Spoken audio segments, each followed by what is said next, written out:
तेरे बंदे ए खुदा सच है कि कुछ ऐसे भी हैं. Chers téléspectateurs, Assalamu alaikum wa rahmatullahi wa barakatuhu. Je suis ravie de vous accueillir pour un nouvel épisode de La femme en islam sur les pas de nos modèles. Alors comme vous le savez, cette émission a pour but de retracer la vie de femmes exemplaires et de nous faire découvrir leurs excellentes qualités. Une façon pour nous de nous en inspirer afin de suivre leurs pas sur le chemin de la vertu. Aujourd'hui, nous nous intéressons à Hussein Bibi, qui était la mère de Chaudhry Mohammad Zafrullah Khan. Nous savons qu'elle était issue d'une famille relativement aisée, qu'elle était l'aînée d'une fratrie de 5 filles et d'un garçon. Très choyée, très aimée par ses proches, elle épouse son cousin Nasrullah Khan alors qu'elle avait 18 ans. Lui était toujours étudiant à Lahore. Dans son livre intitulé My Mother, Zafrullah Khan nous brosse un tableau de la vie de sa mère. Nous y découvrons une femme exceptionnelle qui avait une confiance inébranlable en Allah, un courage extraordinaire, de la patience et de la persévérance. Pour parler davantage et pour découvrir ensemble cette femme d'exception, j'ai le plaisir d'accueillir sur le plateau aujourd'hui Maryam Toujou et Misbah Soudan. Mesdames, assalamu alaikum wa rahmatullahi wa barakatuh. Wa alaikum assalam wa rahmatullahi wa barakatuh. Bienvenue et merci de votre présence parmi nous aujourd'hui. Alors Misbah, avant qu'on parle de Hussein Bibi, je voudrais qu'on parle un peu de Zafrullah Khan. Alors bien sûr, c'est un nom très très connu dans la communauté musulmane ahmadiyya. Bien sûr, Taslim. Chaudhry Mohammad Zafrullah Khan est né le 6 février 1893 à Sialkot en Inde. Son père était Nasrullah Khan, qui était un compagnon du Messie premier alayhi salam. Il a étudié au Government College à Lahore avant de décrocher sa licence en droit, son LLB, au King's College à Londres en 1914. Membre du barreau de Londres, il a pratiqué à Sialkot et à Lahore avant de devenir en 1926 membre du Punjab Legislative Council, ancêtre de ce qu'est aujourd'hui le Punjab Legislative Assembly. Après une ascension fulgurante de sa carrière dans la fonction publique, à la fois sur le plan interne et sur le plan international, il siège comme juge à la Cour fédérale de l'Inde de 1941 à 1947. Mohammad Zafrullah Khan devient à ce stade une des voix prépondérantes en faveur de la création de l'État du Pakistan auprès de la commission Radcliffe, commission qui dessine à ce moment-là les frontières de l'Asie du Sud post-coloniale. En 1947, il devient le premier ministre des Affaires étrangères du nouvel État du Pakistan qui vient tout juste de naître et il représente son pays comme chef de délégation à l'Assemblée générale des Nations unies. Il représente également le Pakistan au Conseil de sécurité de l'ONU de 1948 à 1954. En 1954, il devient juge à la Cour internationale de justice à La Haye. Il devient en 1970 le premier asiatique et le seul Pakistanais à présider cette instance juridictionnelle. Il est à ce jour le seul homme à avoir cumulé les fonctions de président de la Cour internationale de justice et de président de l'Assemblée générale de l'ONU. Il prend sa retraite en 1973 et rentre au Pakistan où il meurt en 1985 à l'âge de 92 ans. Zafrullah Khan est considéré comme un des pères fondateurs du Pakistan et il est l'auteur de plusieurs livres en ourdou et en anglais, dont notamment un intitulé My Mother, qui signifie ma mère. Jazakumullah Misbah pour ce bref exposé. Alors bien évidemment, c'est le livre à travers lequel on va découvrir sa mère aujourd'hui, Hussein Bibi. Alors s'il y a bien une chose qui est vraiment mise en avant dès le début du livre, c'est cette aversion que Hussein Bibi avait pour la superstition. Alors nous savons qu'à cette époque en Inde, il était monnaie courante de s'adonner à des pratiques superstitieuses, même dans les familles qui s'étaient converties à l'islam depuis plusieurs générations. Mais Hussein Bibi, elle est totalement contre. Elle pense qu'on ne peut pas croire en Allah et en même temps s'adonner à des pratiques superstitieuses. Pourtant, nous savons que Hussein Bibi est passé par des épreuves très très difficiles, très très douloureuses tout au long de sa vie, surtout en tant que mère, mais jamais elle n'a cessé de croire en Allah, n'est-ce pas? En effet, Taslim. D'ailleurs, ce qui arrive à son premier enfant en est une parfaite illustration.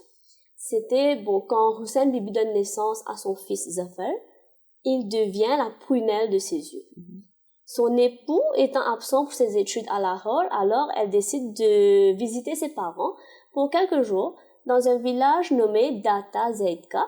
Et bien sûr, elle emmena son fils âgé que de quelques mois avec elle. Et là-bas, dans ce village, il y avait une dame, une veuve hindoue qui s'appelait Jai Devi et qui avait la réputation d'être une sorcière. Et donc, cette dernière, elle profitait de sa réputation pour faire du chantage aux femmes superstitieuses et ignorantes. Comme vous l'avez dit, Taslim, à cette époque en Inde, les femmes étaient profondément superstitieuses. Ainsi, dès son arrivée au village, Hussain Bibi reçoit la visite de Jai Devi, qui vient lui demander certains vêtements et une petite quantité de provisions d'un ton menaçant. Alors, sur ce, Hussain Bibi lui répond « Tu es une pauvre veuve. Si tu me demandes de la charité, je suis heureuse de t'aider selon mes moyens. Mais je ne m'adonne pas à la sorcellerie. Je crois en Allah comme unique maître de la vie et de la mort et je ne reconnais aucun autre pouvoir en cette matière. » Elle continue, elle dit « Je considère de tels propos comme étant blasphématoires et j'en ai horreur. Et je ne suis pas prête à te céder quoi que ce soit sur ce. » Alors Jai Devi lui réplique « Tu feras mieux de reconsidérer. Si tu désires que ton enfant vive, tu devras accéder à ma demande. » Alors, quelques jours plus tard, Jai Devi est revenue et elle est revenue réitérer sa demande auprès de Hussain Bibi qui, à ce moment-là, était en train de faire la toilette du petit Zafar. Alors, se heurtant au même refus, Jai Devi s'offusque et elle déclare avant de partir « Bien, si tu arrives à rentrer avec le petit toujours en vie, tu peux me considérer comme une charlatane. » Et à cela, la mère de Zafar lui répond que tout se passera selon la volonté d'Allah. Alors, à peine Jai Devi parti, le petit Zafar se met à vomir du sang et il perd connaissance. Et au bout de quelques heures, il meurt. La réaction de Hussain Bibi à cet instant est une soumission totale à Allah. Et elle supplie. Allah, tu es le seul qui donne et tu es le seul qui reprend. Je me soumets à ta volonté. Accorde-moi de ta part la persévérance. Alors Mariam, c'est tout à fait une attitude extraordinaire. Donc, il faut savoir que malheureusement, après le décès de son fils Zafar, eh bien, elle va perdre d'autres enfants. Elle va perdre son fils Rafi qui n'avait que 2 ans. Elle va perdre une fille qui n'avait que 17 jours. Et pourtant, à chaque fois, elle se soumet, comme vous l'avez dit, elle se soumet complètement, totalement à la volonté d'Allah. Elle rejette systématiquement toutes les pratiques superstitieuses. Peut-être qu'une autre femme à sa place aurait peut-être flanché dans sa foi, mais ce n'était pas le cas de Hussain Bibi. Et en même temps, puisqu'on parle de sa foi, je veux aussi qu'on parle de la façon qu'elle s'est convertie à l'Ahmadiyyat. Encore une fois, on voit qu'elle avait une confiance inébranlable en Allah et qu'elle était divinement guidée. Alors, justement, Misbah, pouvez-vous expliquer à nos téléspectateurs comment est-ce que sa famille a su à propos de l'Ahmadiyyat? Eh bien, le premier contact avec l'Ahmadiyyat est fait à travers l'époux de Hussain Bibi, qui était Nasrullah Khan. En sa capacité professionnelle d'avocat, il doit défendre un Ahmadi dénommé Maulvi Mubarak Ali. Ce dernier, un mutawali et imam à Sialkot, fait face à une accusation de ne plus être en capacité d'occuper ses fonctions à cause de sa conversion à l'Ahmadiyyat. Du coup, Nasrullah Khan est amené à étudier en profondeur les questions de doctrine afin de répondre à l'accusation selon laquelle un Ahmadi ne pouvait être considéré comme musulman. Dès lors, il commence à sympathiser avec le point de vue Ahmadi. Il est également impressionné par l'intégrité des Ahmadis en comparaison aux opposants qui n'hésitent pas à donner de faux témoignages malgré qu'ils sont sous serment. Finalement, l'Ahmadi a eu gain de cause. Et tout cela va laisser Nasrullah Khan très enclin à la Jamaat, n'est-ce pas? Exactement, exactement. Peu de temps après, il est convoqué comme témoin de la défense lors du procès criminel dans lequel le Messie promis, Hazrat Mirza Ghulam Ahmad alayhi salam, est jugé pour diffamation à l'encontre de Maulvi Karamdin, qui était un de ses virulents opposants. Nasrullah Khan a alors l'opportunité de rencontrer le Messie premier alayhi salam et il est très impressionné par sa personnalité gracieuse et son très haut niveau de spiritualité. Dès lors, il étudie avec ferveur l'Ahmadiyyat, il s'abonne à la revue hebdomadaire Al-Hakam et il commence à assister aux cours quotidiens du Saint-Coran dispensés par Maulvi Abdul Karim, qui était un important disciple et compagnon du Messie premier alayhi salam. Il ne s'est jamais opposé à l'Ahmadiyyat, mais il prenait bien soin de l'étudier dans le moindre détail avant de prendre une décision d'adhésion. D'accord. Alors maintenant, pour revenir à Hussein Bibi, alors nous savons qu'à ce moment, elle ne sait pas grand-chose sur l'Ahmadiyyat. Pourtant, son frère est déjà un Ahmadi, son père s'est converti à l'Ahmadiyyat. Ce n'est qu'en 1904 qu'elle va commencer à faire une série de rêves qui vont lui guider vers la vérité. Donc, peut-être mentionner quelques-uns de ces rêves à nos téléspectateurs. Alors, je commence par vous, Mariam. Merci Taslim. Alors, une fois, elle voit dans un rêve une grande agitation dans la rue. Il y avait des gens, les gens étaient très bien habillés et tous se convergent dans la même direction pour aller assister à un spectacle sublime. Et là, il y avait une foule énorme autour d'une sorte de berceau recouvert et tenu par des cordes allant jusqu'au ciel. Et Hussein Bibi, en fait, elle sent une présence non visible dans ce berceau. Et de l'autre côté, d'un côté du rassemblement plutôt, il y avait des chaises et dont 2 chaises étaient libres. Donc Hussein Bibi s'est assis sur l'une des chaises et elle réserve l'autre pour son époux qu'elle sait la rejoindra bientôt. Et le berceau se balançait d'un côté à l'autre avec force et émettant en même temps une lumière. Et plus il se balance avec force, plus la lumière devient brillante. Et à chaque mouvement du berceau, les gens criaient joyeusement « Gloire au messager d'Allah, gloire au messager d'Allah » et à la fin, le berceau semble se balancer jusqu'aux confins de la terre. Alors, Mariam, ce rêve veut dire beaucoup de choses et nous savons que ce rêve a laissé une forte impression sur Hussein Bibi. Et à cela viennent s'ajouter plusieurs autres rêves qu'elle va faire qui vont démontrer la véracité de l'Ahmadiyyat. Alors, Misbah, quel autre rêve a-t-elle fait? Peu de temps après, elle voit dans un rêve qu'elle commence un voyage pour la Mecque, aux petites heures du matin. Toutefois, elle sent que le voyage se fait par voie terrestre dans un véhicule tiré par des chevaux. Vers l'après-midi, le chauffeur s'arrête auprès d'un arbre. Elle lui dit alors qu'elle désire aller à la Mecque et le chauffeur lui répond qu'elle est arrivée à la Mecque. C'est étonnant que le voyage n'ait duré que 12 heures environ. Elle traverse la rue, entre dans une maison et monte au premier étage. Elle y trouve un siège sur lequel il y a un large registre et une boîte avec une ouverture dessus. Plaçant ses mains sur l'ouverture, elle supplie 3 fois à voix basse « Allah, pardonne mes péchés ». Ensuite, elle demande « Tu pardonneras ?» Et elle reçoit comme réponse claire et nette « Je suis le tout pardonnant. Je pardonnerai certainement si ton nom est inscrit dans ce registre. » Lorsqu'elle raconte ce rêve à son père par la suite, ce dernier lui suggère que son rêve l'indique vers Qadian et qu'elle doit prêter le serment d'allégeance au Messie premier alayhi salam. À cela, elle répond que si cette personne est effectivement un envoyé d'Allah, elle arrivera sûrement à le voir et Allah lui-même lui manifestera sa vérité.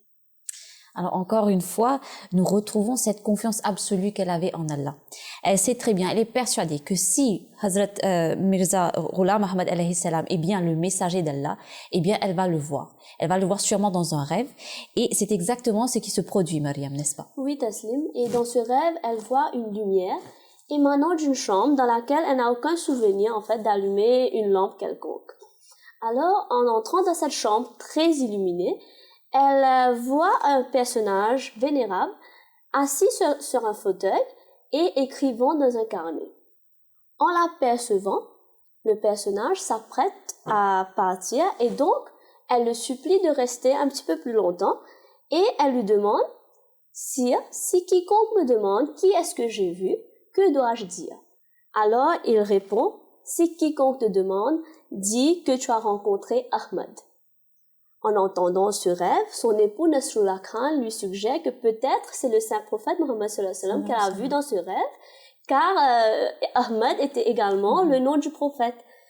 Mais Hussein Bibi, elle reste convaincue que c'était un personnage contemporain à travers qui Allah l'a guidé. Quant à son frère, par contre, lui, il est persuadé que Hussein Bibi a vu Mirza Saheb dans ce rêve parce que elle lui a dit que il s'est décrit comme Ahmed et non Mirza Saheb.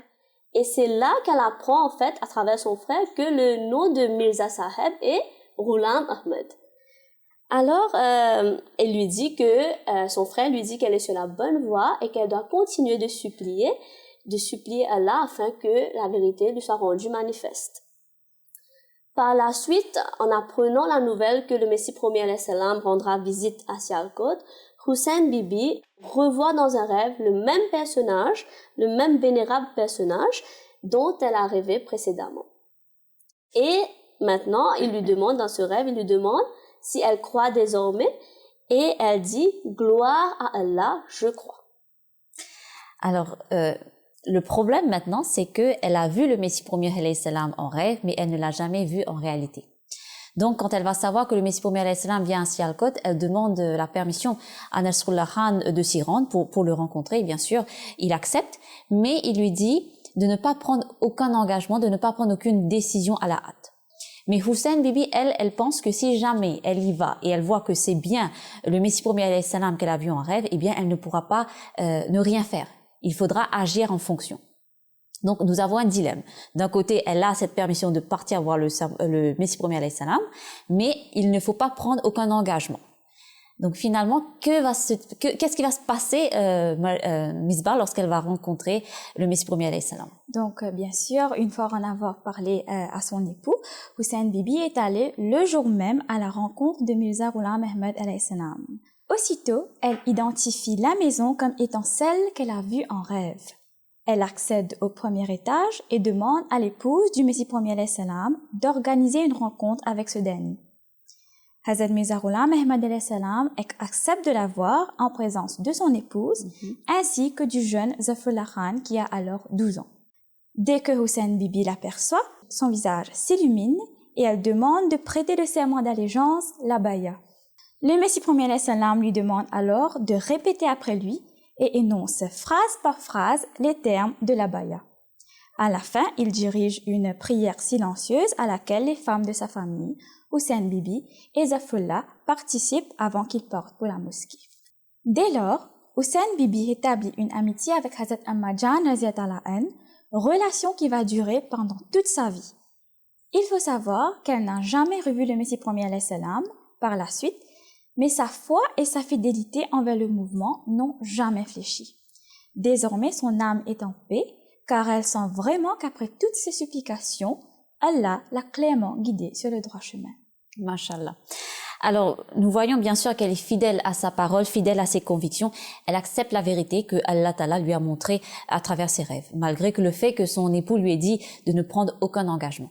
Donc, Mariam, comment est-ce que son époux a réagi par la suite? Là encore, Hussein Bibi garde une confiance totale en Allah, car elle est persuadée que les choses se passeront bien avec Nasrullah Khan quand il apprendra qu'elle a déjà prêté le serment d'allégeance. Et il faut noter que son époux et elle n'ont jusque-là jamais connu aucun différend sérieux. Et maintenant, voilà qu'ils doivent s'accorder sur une question dont dépend le salut de leurs âmes. Bon, il est vrai qu'au début, Nasrullah Khan n'était pas particulièrement heureux d'apprendre le déroulement des événements. Alors, tout d'abord, il exprime son désaccord, mais il finit par s'avouer vaincu quand Hussein Bibi lui réplique. Alors là, je vais citer.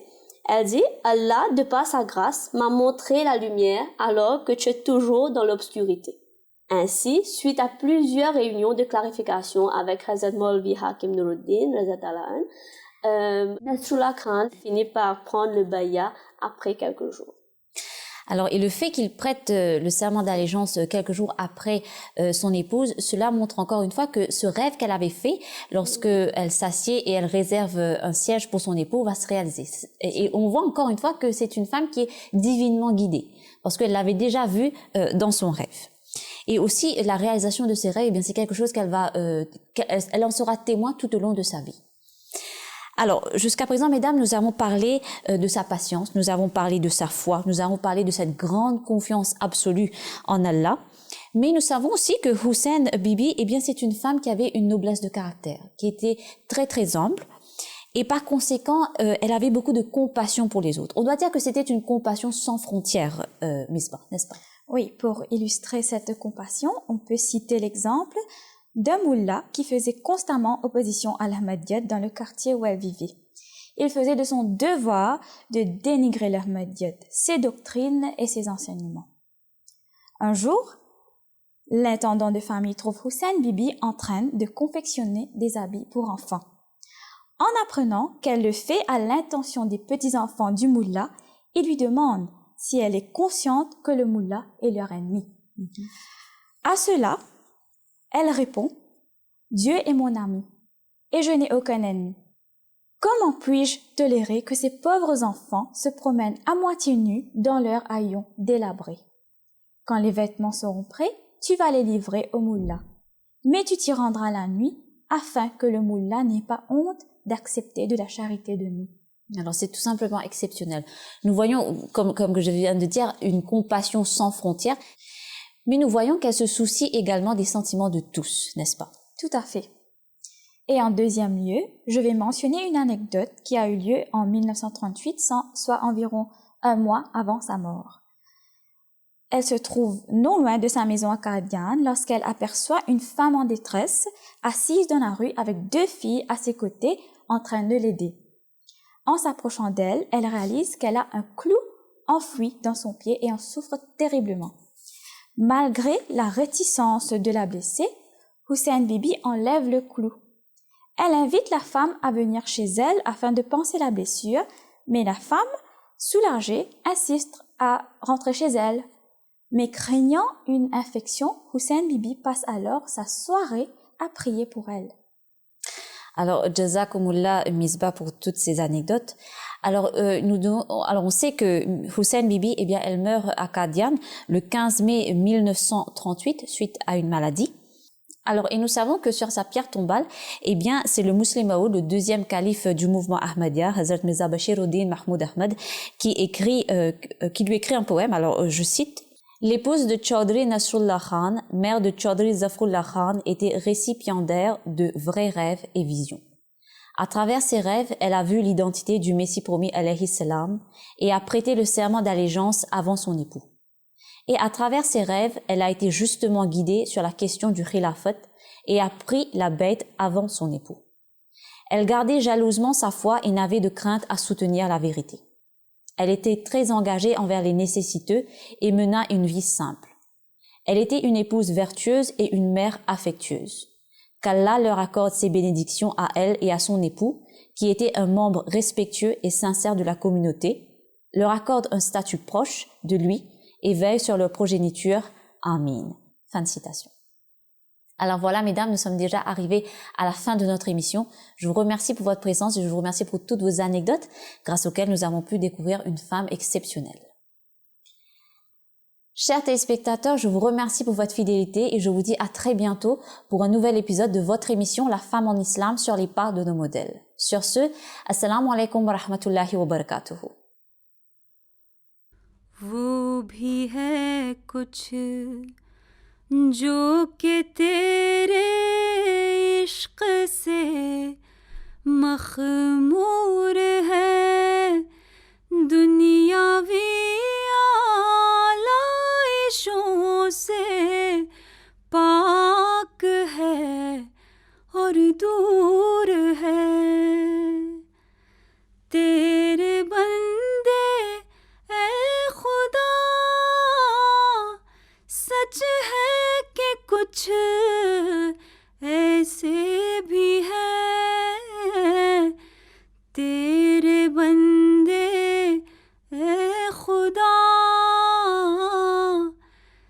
सच है कि कुछ ऐसे